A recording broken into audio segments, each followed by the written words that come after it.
Now it's my pleasure to introduce our speaker, Dr. Jean-Pierre Isbout. Dr. Isbout is a historian, professor emeritus at Fielding Graduate University, and the author or co-author of multiple books, which together have sold more than 2 million copies. He has been on numerous radio and TV shows and is the host of several TV series for the Great Courses. He's also directed several programs for Disney, ABC, Hallmark, and the History Channel. His talk this evening will be drawn from his latest book, Mapping the Holy Land, and will discuss how understanding 2,000 years of the area's evolution is crucial to ever establishing peace in the region and the ways each faith and era throughout history used the canvas of mapping the Holy Land to express its unique ideas. And now I bring you Dr. Isbout. Thank you so very much, Jeffrey, and it's a pleasure to be here. We looked forward to this presentation, and Neil is so very sorry that he couldn't make it, but I will do my best to represent his point of view. I have prepared a little presentation with actual maps that will illustrate the book, and after that, I'll be happy to entertain your questions. So let me go ahead and see if I can share that particular program. Can you all see the screen? See it well. Yep. Yep. Very good. So Neil Asbury and I got together a few years ago to write a book called Mapping America, which we presented to the Washington Society. And that was a very happy collaboration, me as the historian, Neil as the cartographer. And together we were able to retell the story of the genesis of the United States in a way that we think had never been done before, and by illustrating it with the maps of the time, not only American maps, but also British maps and Latin American maps, because we covered both North America and South America in that book. And so we felt when that book was quite a success, that it would be time to do something about the Holy Land. As a biblical scholar, I have written a number of books about the Holy Land, Jewish history, as well as Christian history for National Geographic, including a series of big hardcover books, including the Biblical World and so forth. So Neil had a number of maps in his collection, which is vast, by the way, about the Holy Land. So we got together and decided to write this book. So Mapping the Holy Land, we called it an illustrated atlas. It is, above all, the story of the Holy Land. We don't claim it to be an in-depth academic or scholarly book about the cartography of the Holy Land. We are telling the story of the Holy Land, illustrated with maps and engravings from each of these periods. And of course, what strikes us so much, even today, and that's what really has motivated my preoccupation with the Holy Land for much of my career as a historian and biblical scholar, is the fact that here is this tiny sliver of land. And as you can see, even today, it is surrounded by huge, vast countries. And yet, even today, Israel plays a pivotal role, despite its small size, in the fate of these nations. And that's a theme that we will find throughout the book. Of course, originally, the reason why Israel, or Palestine, or Canaan, as it was known originally, played such an important role is that it was located at the intersection of the main trade routes between Mesopotamia and Egypt. Mesopotamia and Egypt in the 4th and 3rd millennium BC, or BCE, as we say in academics, were the two main superpowers of the region, both in terms of their prosperity as well as their influence over surrounding territories. The civilization really started with Mesopotamia and briefly thereafter, very briefly thereafter, in the Egyptian unification. And the trade ran through this narrow sliver of land hemmed in by the Mediterranean Sea and the Arabian Desert called Canaan. And that's why from that moment on, all through the time of the Jewish kingdoms into the subsequent period of the Roman occupation, Canaan, Palestine, or Syro-Palestine, as we call it in scholarly terms, has always played an outside influence on what was happening in that part of the world. And the Bible illustrates that beautifully. The Bible says that Abraham, the father of the three monotheistic faiths, traveled from Ur all the way up to Haran. His father, Terah, was told to go there. In this book, briefly, but in my other books, notably The Biblical World by National Geographic, I've tried to set that in a historical setting. Why was Terah compelled to move Ur? And the answer is that the Elamites were invading the territory. So Ur became, which was the ancient capital of Sumer, became a very difficult place to be in. So Terah and Abraham moved, and their families moved to Haran. And that is where, according to the Bible, God told Abraham to move south to Canaan, which of course is where many decades and years after that, the 12 tribes would settle. This is a map that was created for a TV series that we just completed. It will premiere on The Great Courses, if you're familiar with that network, during the holy days of later this month. And it illustrates the settlement of the 12 tribes according to, of course, the Bible. And the so-called settlement of the tribes would live well into the Roman era. The Gospels refer to the tribal territories, for example. At that point, of course, we're talking about the Gospels. Canaan or Palestine was no longer a independent territory of the two Jewish kingdoms, Israel and Judah. Both had been successively conquered by first the Assyrians and then the Neo-Babylonians. Jerusalem was destroyed, and it then, many years, centuries later, after a brief independence under the Hasmonean kings, it was conquered by Rome in 63 BC. And this is when we sort of begin to have the first recognizable maps of Judea and Palestina, particularly with the Roman geographer Pomponius Mela depicted it in the map that you see here. I'm not sure if you can see my cursor, but this is where we have Palestine and Judea. So it is oriented towards the east, as many maps from this period would be oriented towards the east rather than towards the north. This is a reconstruction from 1898, but it, I think, illustrates quite nicely how the Romans saw their empire, with, of course, Rome at the heart of their empire.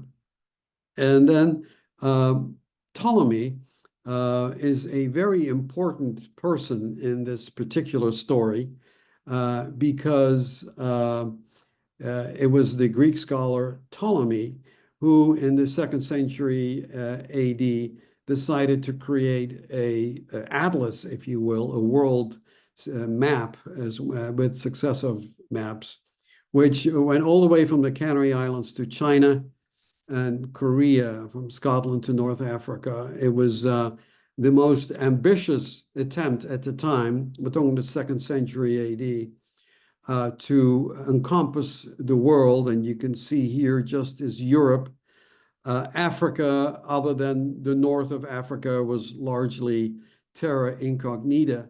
But as you can see, the map goes as far as Southeast Asia. So this has prompted suggestions by some cartographers and historians that Roman ships did sail as far as India and Southeast Asia. All right, Jean-Pierre, your slides are not in full screen. You're not in slideshow, and people would like to see bigger screen. Can you make it a? Oh, let me see if I can do that. How's There, that? Dave. Thank you. Okay, thank you for reminding me. Yeah, sometimes the Zoom screen cuts part of it off, so I'm glad you suggested that. In any case, Ptolemy's influence cannot be overstated when it comes to maps of the Holy Land. His maps, which we will see in a minute, of the Holy Land, was copied well into the Middle Ages, all the way through the golden age of cartography, and into the Renaissance, as far as the 17th century, and finally more accurate maps of the Holy Land were emerging based on Portolan charts and the increasing trade in the region. And that's why we are very glad that his maps have survived to this day. Here is that famous map of the Holy Land, which is actually map called Asia Part 4 in his atlas, which shows us the Holy Land as Palestina. That's how Palestine was known to the Romans after Hadrian, basically the rule of Emperor Hadrian, who, as you may know, after the second rebellion of Bar Kokhba in 132, which was put down in 135, decided to completely erase Jerusalem down to the foundations. It is always a disappointment for many folks when I take them to Jerusalem, and they will want to visit the Temple Mount, or they want to visit the Via Dolorosa, the Road of Sorrows that Christ walked to the place of his crucifixion, to explain to them that the city that Jesus knew no longer exists. It was absolutely, completely erased and rebuilt.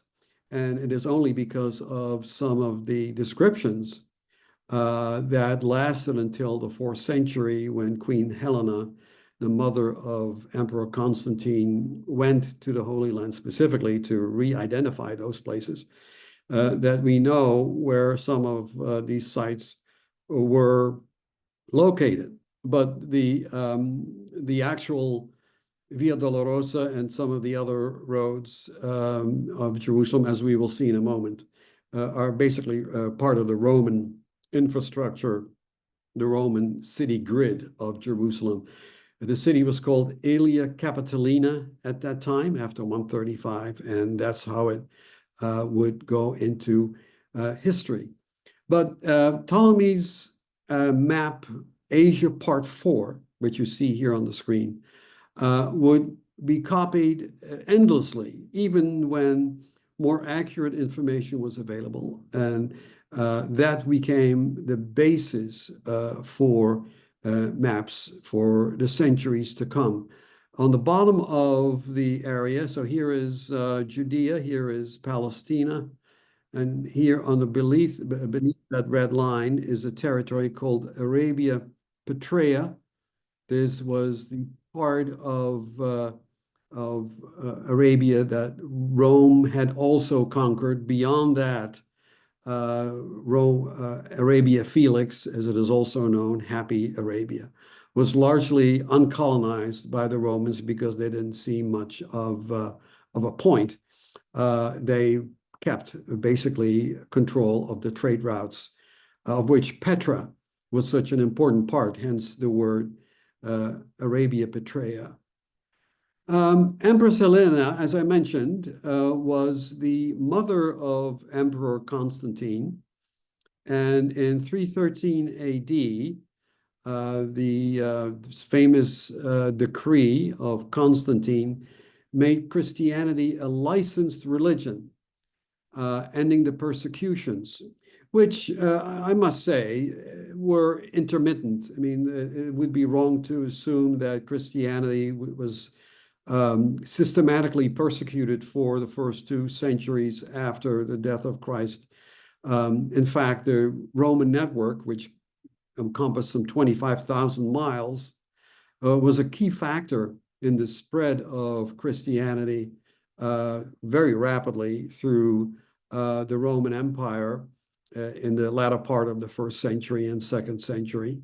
But there were certainly periods of persecutions, and Constantine put an end to that.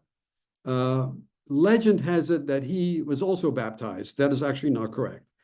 He remained the chief priest of the Roman cult, the Roman pagan cult, but his mother, Empress Helena, was a Christian, and she then traveled to Roman Palestine to identify, quote unquote, sometimes based on local oral transmissions, sometimes based on documents, sometimes based on the fact that, for example, the Holy Sepulchre, the place where Christ was entombed and crucified, that Hadrian built a temple of Venus on that site to discourage any Christian worship. Actually, that helped Helena to identify the location when she actually arrived in the early 4th century and started her extensive building program, where she began to build churches on the sites of these holy places described in the Gospels. And that's when we start to refer to Palestine as the Holy Land. For the Jewish population of Palestine, this came as a shock. After the Second Jewish Revolt of Bar Kokhba, Jews were initially banned from Jerusalem, but they drifted back anyway. And a few decades after that, Palestine was still overwhelmingly a Roman Jewish territory, ruled with autonomous rule by a Jewish patriarch located in Tiberias, among others. And so it was a shock when suddenly this Jewish territory became the Christian Holy Land. And there were reports of tensions between the Jewish and Christian populations at the time. There were several revolts, in fact, because Jews were forced to pay a higher tax than Christians. And that became the beginning of the ongoing saga of the tensions in the Holy Land. This is a very important map. Many of you will be familiar with it, the Peutinger map, if I pronounce it in the German fashion, Peutinger, which was created in the mid-4th century AD, this again being a reconstruction. And that map shows Jerusalem right here as this red blob with the 2 twin towers, or 2 houses, which is the Roman shorthand for a city, located close to the Dead Sea. Geographically, it's not all that accurate, but the Peutinger map is the oldest surviving, though reconstructed, map of the Roman Empire. So it is incredibly important. This, of course, is a detail of that map. It's incredibly important for us to see particularly the connections, the network that still existed in the Roman Empire at that time. And from this time, we as historians refer to the Roman Empire as the Byzantine Empire. I must always caution my audience that the Romans didn't do that. They didn't call themselves Byzantines simply because Constantine had moved the capital of Rome to Byzantium, which is, of course, Constantinople. That since that's why historians refer to the Christianized Roman Empire as the Byzantine Empire. But Romans still refer to themselves as Romans. They didn't think themselves anything else but Romans, be it under the Christian faith. Now, this is an incredibly important map, which many of you, I'm sure, have seen. You have to travel to the Kingdom of Jordan. I was very lucky to be able to see it. The Madaba map of 560 AD is the oldest authentic surviving map of the Roman Empire and the Holy Land, in this case, under the Roman control. And you can see here it's a mosaic on the floor of a church, and you can see Jerusalem very, very clearly here in the bottom second half as Aelia Capitolina. This is the Roman city. Even though people began to refer to it as Jerusalem, the term Aelia Capitolina would continue for quite some time. And you can see here the decumanus and the street system of the city, and of course its walls, which would later be repeated by the Crusaders after they took over. So this is the last surviving map of Byzantine Palestine before the Muslim conquest. And I was delighted to see that Karen Pinto is part of this audience, because I have to do a shout out for her excellent book, which was one of our very important sources. Karen has written about Muslim maps, and her book is very authoritative, because in the many, many books that have been published historically in the last, say, 30 years about Holy Land maps, Muslim maps get short shrift. We see a lot of Christian maps, of course, a few Roman maps, some Jewish maps, but Muslim maps are not always included in the stories. And it's so important to do that because, as we know, the Holy Land was conquered by the Caliph Umar in 638. I always love the story that every time Jerusalem is conquered by a besieging force, once the city falls, then a wholesale massacre takes place, and men, women, and children without distinction are cut down. I love the story of Umar, the Caliph, who, after the conquest of Jerusalem, rode his horse to the gate, climbed on his horse, and sauntered into the city. And I looked around and said, oh, it's very interesting. And then the patriarch, the Christian patriarch, came to him, bowing and saying, you know, can I take you to the Church of the Holy Sepulchre, which had been destroyed by the Persians and was slowly being rebuilt? And Umar said, nah, I don't think that's a good idea. And the patriarch said, well, why not? It's the most beautiful building in the city. And he says, listen, if future generations will hear that Umar prayed in the Church of the Holy Sepulchre, they will tear your church down and build a mosque on it. And so he says, let me not do that. Let me keep it in place. And of course, for a brief Crusader period, the Holy Land then would remain a Muslim territory, ending in the Ottoman Empire until the British conquest during World War I.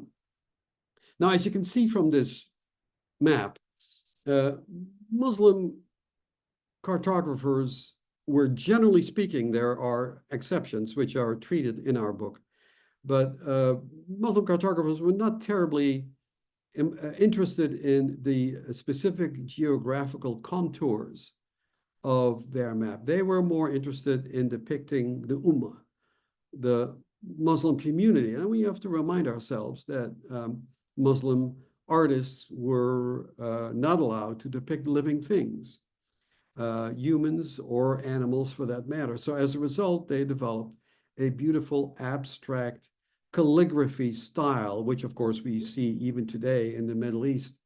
And so there was a natural inclination on behalf of these Muslim artists to abstraction. And that's why this, for example, is a great example, the map of the world, is a highly stylized abstraction of what they consider to be the ummah, the Muslim community.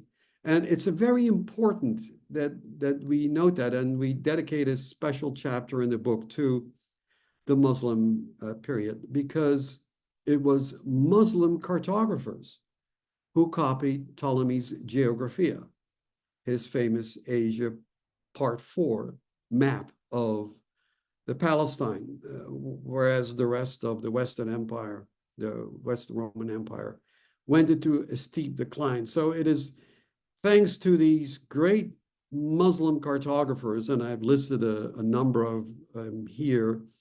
They were mostly active from the 8th to the 13th century in Baghdad during the Abbasid Empire.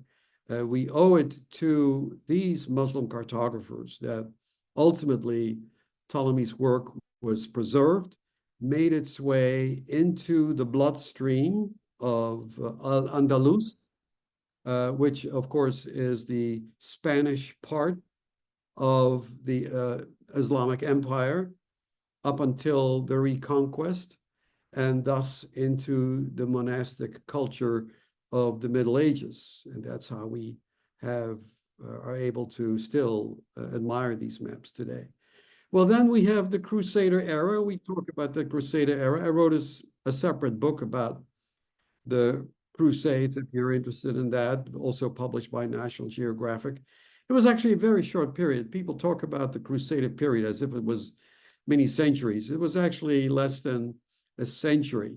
And the Crusades were launched because Christian and Jewish pilgrims to the Holy Land were abused quite severely. They were beaten up, they were robbed, they were charged with exorbitant fees. And finally, Pope Clement said, that's enough.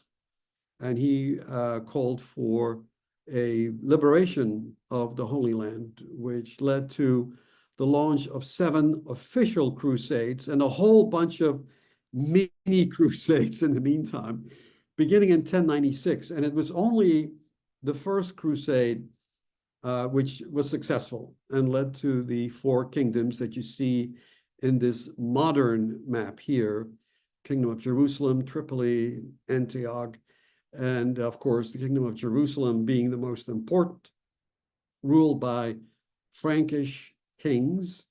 And if you were to superimpose this on a modern map of the Middle East, it would encompass today's Israel, Jordan, southern Lebanon, and parts of the Sinai. So it was a considerable part, but very, very soon, the Muslim armies tried to reconquer parts of that nation, particularly after the Crusaders did something really stupid. They started to ambush Muslim caravan routes, which was, of course, asking for trouble.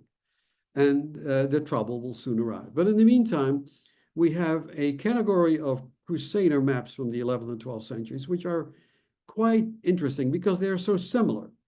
They are usually focused on Jerusalem, which is now, of course, being rebuilt as the Christian city. The rebuilding of the Church of the Holy Sepulchre is always very prominently located in its center. And in fact, if you go to Jerusalem today, the Church of the Holy Sepulchre that you see there is the one that was actually built during the Crusader era. That's why it's built in the Romanesque style, or the Norman style, if we use the British connotation. Always oriented towards the east, of course. These maps really show how insular these Crusaders felt as they were surrounded by a hostile world. You can see very clearly the 2 Cardines Maximi the main north-south axis, which is then bisected by the Decumanus Maximus. So this is Aelia Capitolina. This is the Roman city. Of course, at the time, the Crusaders didn't know that. They thought that the Al-Aqsa Mosque was the Temple of Solomon, and that's where the term Templars, the Templar kings, knights come from. But they, of course, venerated the place very much. The Muslim, we have several Crusader maps. I'm just going to show one here. And then, of course, came the counteroffensive in 1100. The Seljuk Turkish armies launched the first attacks. And then Salah ad-Din, or Saladin, as we're referred to him in English, crushed the forces of the Crusaders, the Battle of Hattin, and Jerusalem fell soon thereafter. And from that point on, Jerusalem would remain a Muslim city for the next 730 years. Now, what kept the memory alive of the Holy Land were pilgrims. Pilgrimage is important for all three monotheistic faiths. There are, of course, the Muslim pilgrimage to Mecca. There is the Jewish pilgrimage to Jerusalem for the three holy festivals, while the Second Temple was still in Jerusalem. And Christian pilgrims, too, kept flocking to the Holy Land. And as we describe in the book, that's probably because Christianity was the Gospels are basically an Asian faith tradition. And so there was a hankering to Europeanize Christianity to some degree, and to actually look and for the places that are described in the Gospels, and to assist these pilgrims. And interestingly enough, several of these early pilgrims of the 4th and 5th centuries were women who traveled by themselves, probably with an entourage of servants. But we have Paula, for example, who wrote a very important diary of her travels to the Holy Land. And so these diaries became guidebooks, and guidebooks sometimes had maps. And we have a number of them in the book, because these maps were very often designed and written, created on site, in situ. So this is where, for the first time, Ptolemy's influence starts to wane a little bit. And of course, up to this point, maps were manuscripts. All the maps I've shown you and all the maps in the book up to this point are manuscripts. But then comes the invention of the printing press, which revolutionizes the dissemination of knowledge.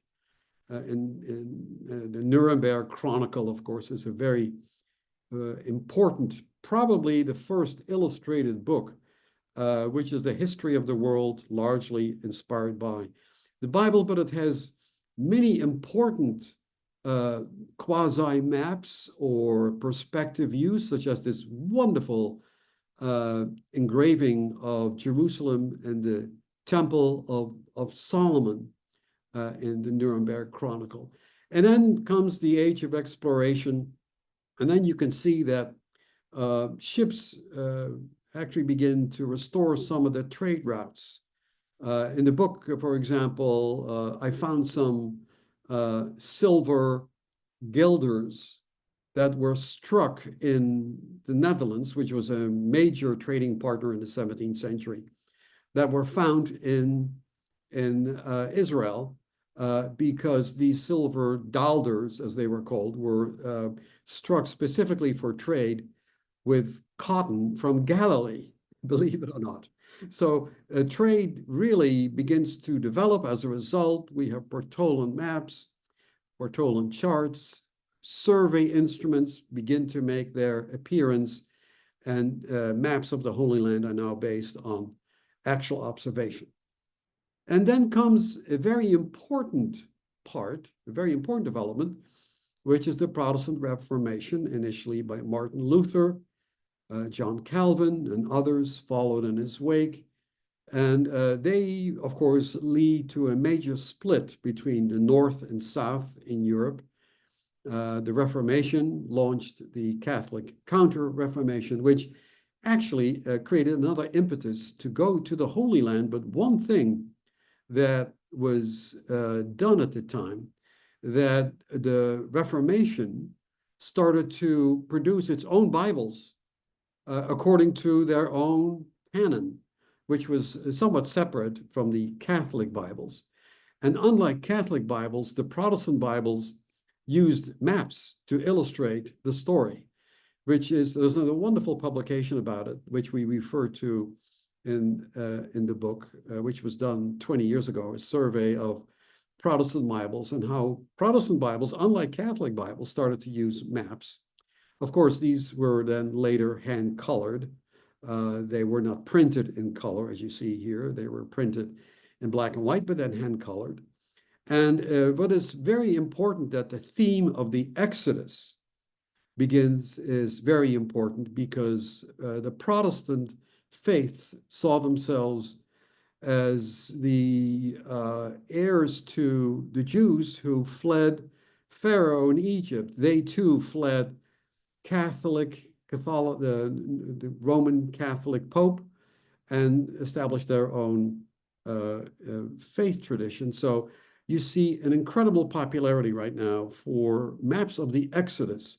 And as you can see here, maps of the Exodus, which not only trace the route of the Exodus, but also always identify the 12 tribes of Israel. And the imprint of the 12 tribes of Israel then remains very important for the maps of the golden era of cartography well into the 17th century. Copper engraving had made its introduction in the meantime. And of course, as you know, copper engraving allows you to create far more detailed maps, as you see in this view of Jerusalem from Matthäus Suter in 1735. So now we see a new rise of maps which have far greater detail, again, based on local observation, as in this case, with far more detail than the original woodcuts. And now we have reports from merchants and traders, and the result is a period of an incredible outburst of beautiful maps of the Holy Land, albeit still with a biblical imprint. Now, that changed with the advent of an individual that I'm sure you heard of, Napoleon Bonaparte, who in 1789 decided to outwit his British enemy by invading Egypt and thus taking control of the trade routes of the British all the way to India. Now, he was actually not just interested in military conquest, but he actually took with him 151 scientists, artists, and archaeologists, including map makers. And the result are these beautiful engravings that, I'm sorry, I took it away a bit too soon, which I have a reproduction of the book that was published. There were 2 volumes that were published in the 19th century based on these Napoleonic engravings, long after Napoleon had been exiled to St. Helena. And they are truly the first major archaeological publications that we have of Egypt and the Holy Land. Major publication, which then inspired a British artist called David Roberts to travel to Egypt and Palestine and to create a number of color lithographs, which you see here, a view of Jerusalem. This, of course, is still before the advent of photography. So in the mid-19th century, illustrated books with lithographs were an incredibly popular form of entertainment. This, of course, we should remember, was when literacy, because of major reforms in the British educational system, literacy rose to unprecedented heights. And people wanted to read, and people, of course, wanted to read something that was illustrated. And so the books of David Roberts and his lithographs really spawned a tremendous interest in Palestine first of all, among artists.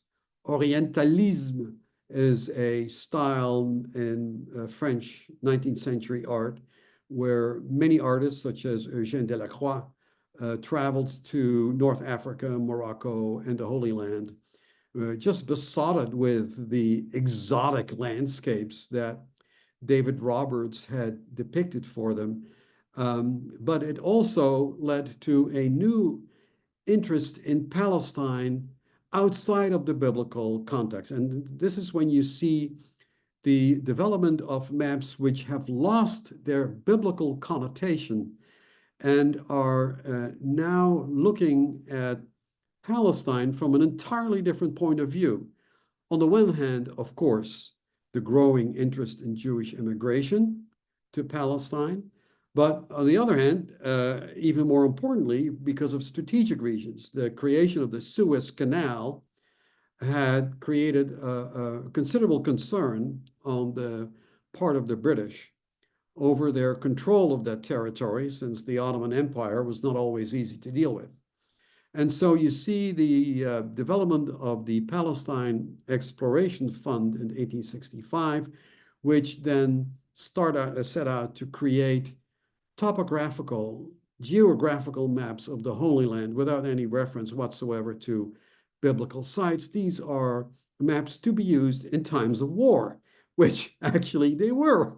When General Allenby invaded Palestine in 1917, which was still Ottoman territory at the time, he used the maps of the Palestine Exploration Fund.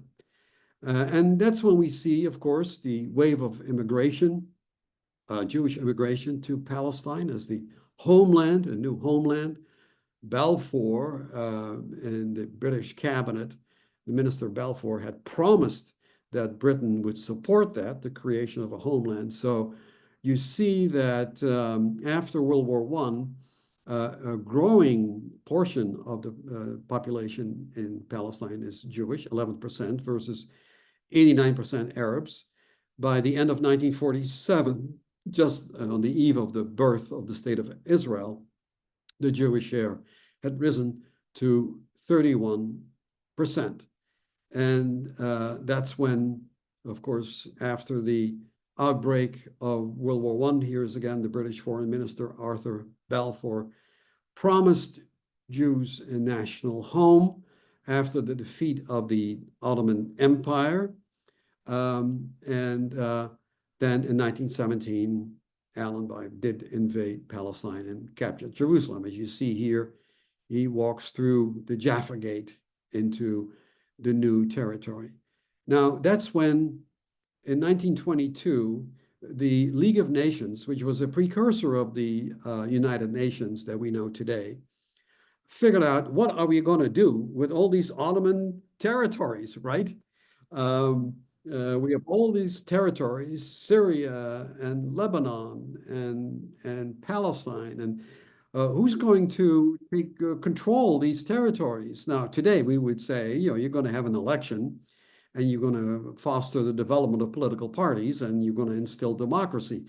In the 1920s, that was not really foremost on the people's minds. And so what you see is an idea that the colonial powers, France and Britain particularly, are parceled out these territories. And as part of that, the British receive a mandate, so to speak, to govern Palestine up to, they didn't know quite how long that would take, but for the foreseeable future. And this is where our original book ended until the horrific developments of the Hamas attack on Israel occurred on October 7th, 2023, just when we were ready to present our manuscript to Apollo Publishers.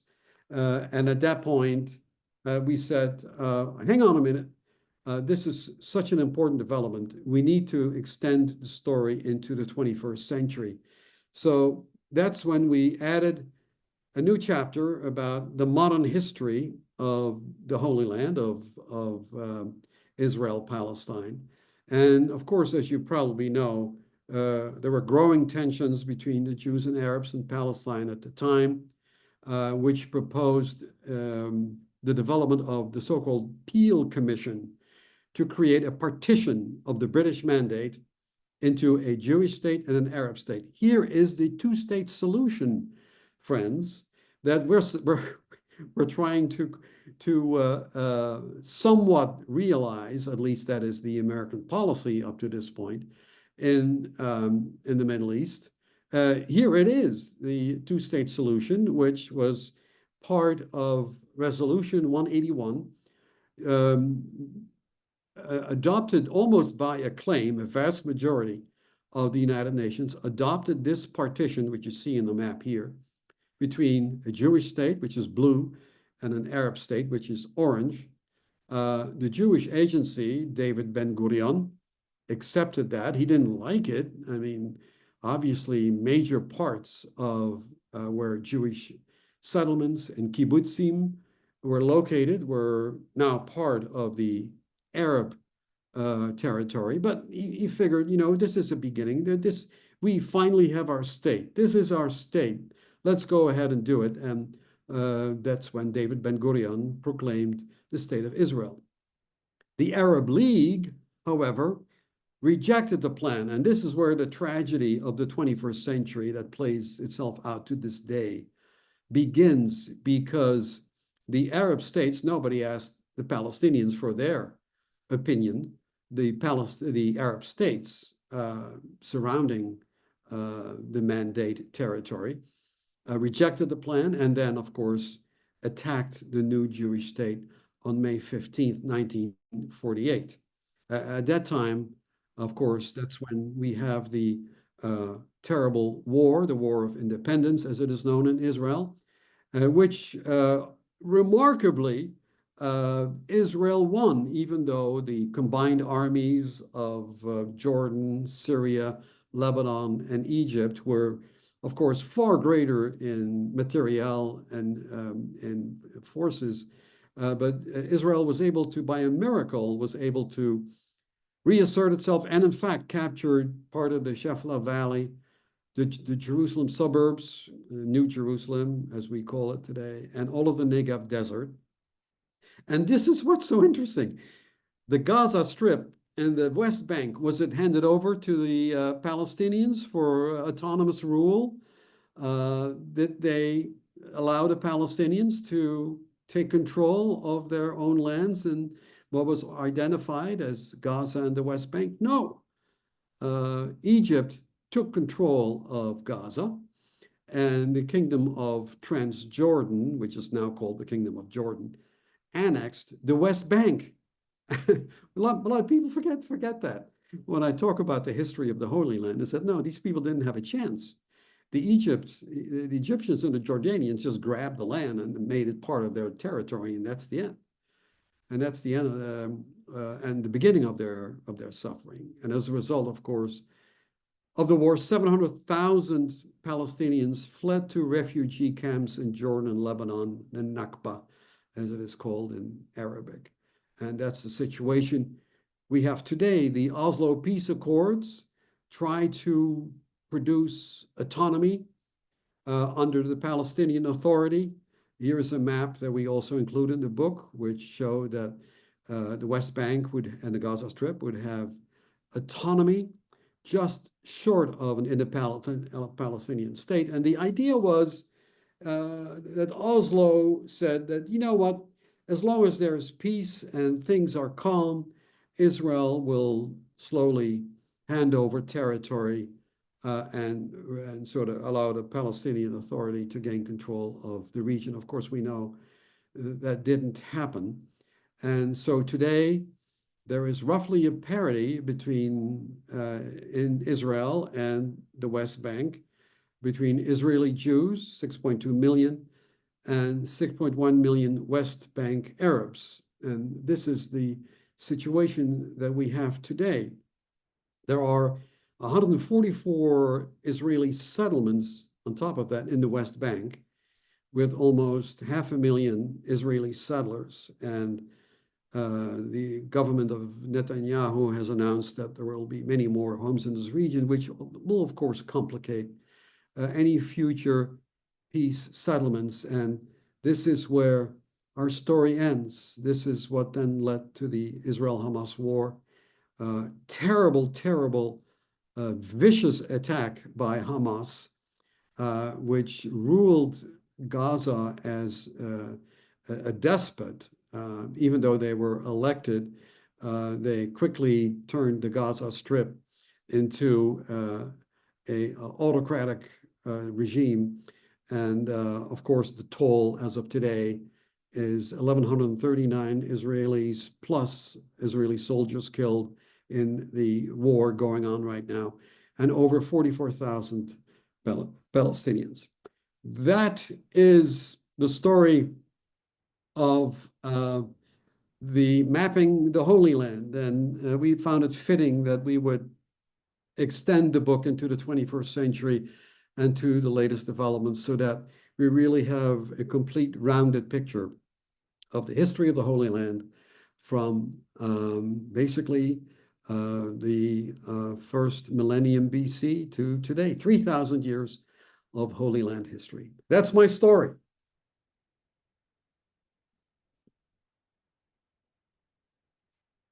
Thank you. Let's look at some questions. Jeff, you're muted. Turn your microphone on, Jeff. Turn your microphone on, Jeff. Jeff still has his mic off. Yes, if you want to ask a question, please turn on your microphone. Thank you. Your microphone's still off, Jeff. Now you're on. Okay, thank you. I was showing that I needed to ask to unmute. Well, now I'm unmuted. So thank you very much, Jean-Pierre, for this sweeping history of that region, bringing it up to practically yesterday. I can note a few of the questions, and there may be more coming from the floor. We don't have a huge amount of time, but I will just note that Leonard Rothman has noted that in 1917, General Allenby dismounted his horse when he marched into Jerusalem when he replaced Muslim rule with British rule. I think that's known to people. Tim Weiskell has asked, and this may go more to the cartographic side, so we'll give you a pass if you want to. He says, can you tell us about the maps and detailed prints, including in Abraham Chatelin's historical atlas volumes in the early 18th century, which was well before Napoleon and Roberts? Yes, we have the map in our book, and this is where I really should defer to Neil, my cartographer co-author. What strikes us about these maps is that at that point, the influence of Ptolemy is really no longer extant, and this particular map in particular is beautifully illustrated with principal locations, not only in the Holy Land, but throughout the world and in the parts of the Middle East as well. We have a copy of that map in the book, and we in fact have both the large view of the map and then a detail of the Holy Land from that particular atlas. So thank you for referring to that. I just saw another question. The book is published. It was published in October of this year, Mapping the Holy Land. It is available from your local bookseller or from Amazon if you no longer have a bookseller in your immediate area. And so it is really, and I must compliment our publisher. It is a beautiful hardcover book. It's printed on glossy, heavy stock paper in full color throughout.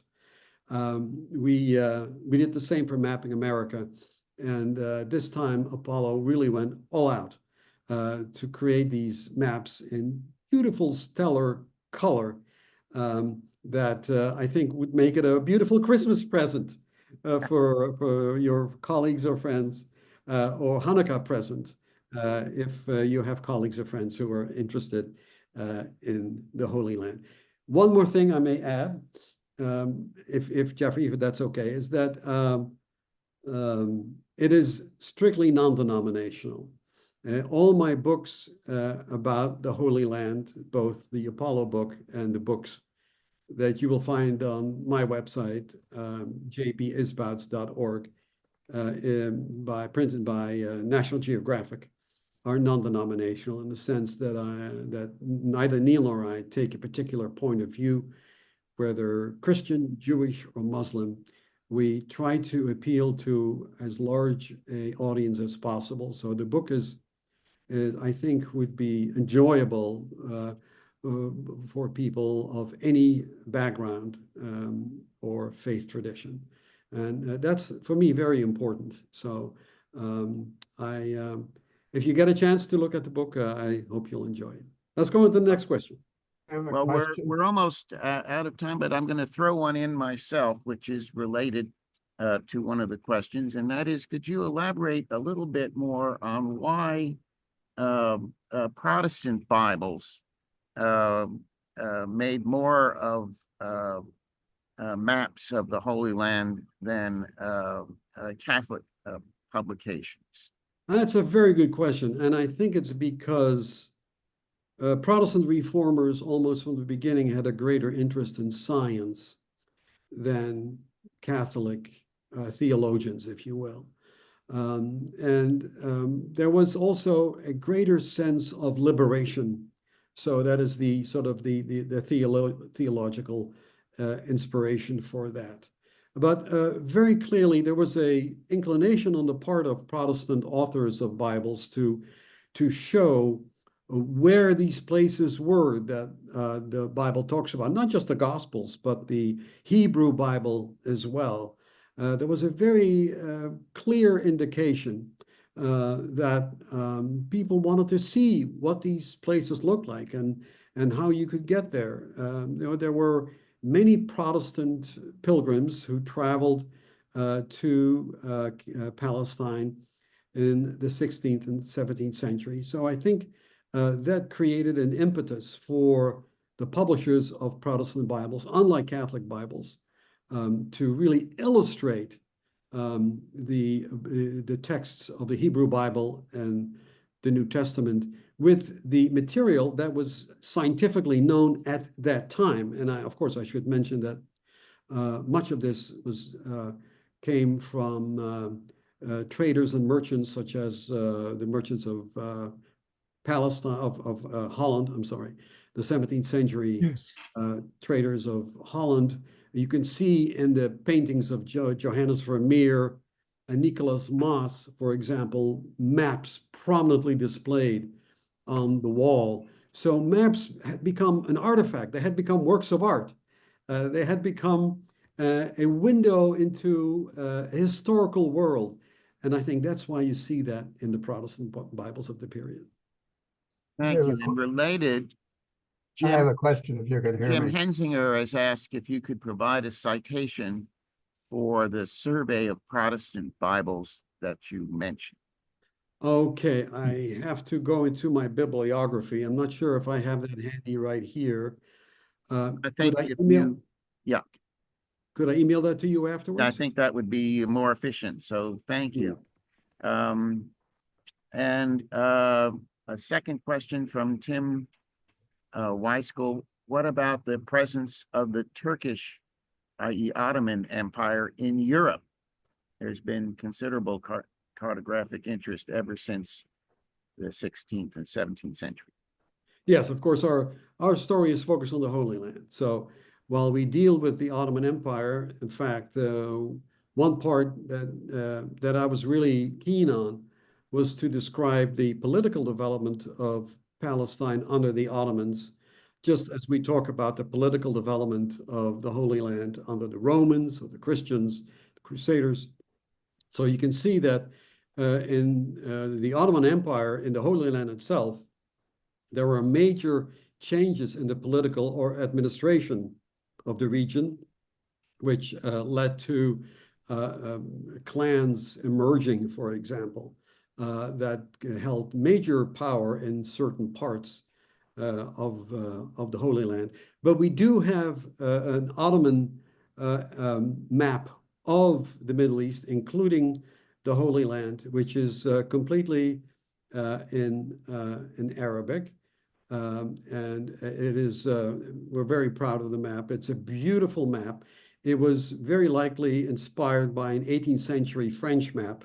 It appears to be copied from that. But nevertheless, it was published by the Ottomans as one of the first printed maps of the Middle East under their sway. And that map is certainly included as well. Well, thank you. That's a good segue into a couple of comments by Karen Pinto, who thanks you for the reference. But she asks also, why no mention of TO maps? We discussed TO maps extensively in the book. I'm In the book. trying to compress the book into a PowerPoint of no more than 50 minutes, and I think I already went over. We're a little bit over time, but we do talk extensively, Karen, about TO maps. Yes. And if for those who are on the Zoom, there are some links that Karen has posted to digital maps that both Islamic maps and TO maps that might be of interest. And I think I have covered the written chats so that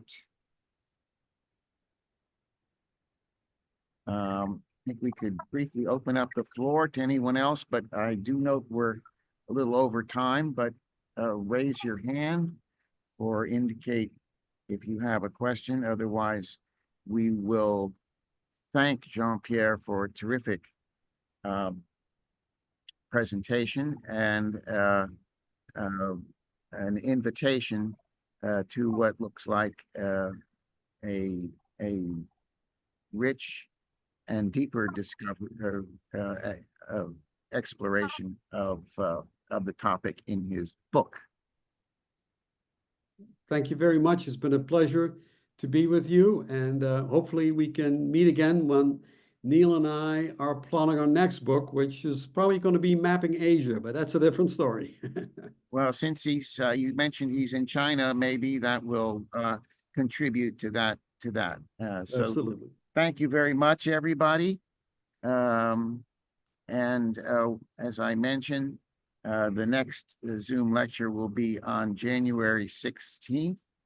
So check the Washington Map Society website for details. And in the meantime, have a great holiday season for all. And I'll say good night. Thank you.